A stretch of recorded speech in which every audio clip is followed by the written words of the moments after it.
বিয়ের চাপে বাড়ি থেকে পালিয়ে আসে টেসা।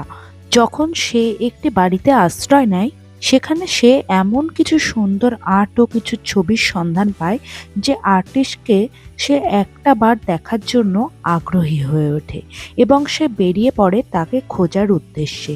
বিভিন্ন চরিত্রের সাথে পরিচয়ের মাধ্যমে ধীরে ধীরে যখন সে সেই চরিত্র অর্থাৎ চার্লি চরিত্রটিকে আবিষ্কার করে, তখন সে খুঁজে পায় তার জীবনের এক নতুন মোড়, নতুন অধ্যায়, বেঁচে থাকার নতুন আশা।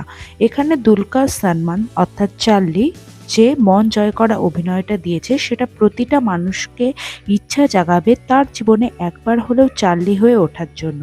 এই সিনেমাটা অ্যাভেলেবেল আছে হটস্টারে। আমার তো সিনেমাটা দারুণ লেগেছে। আমার পার্সোনাল রেটিং হচ্ছে 8.5 আউট অফ 10। অবশ্যই দেখে নাও হটস্টারে।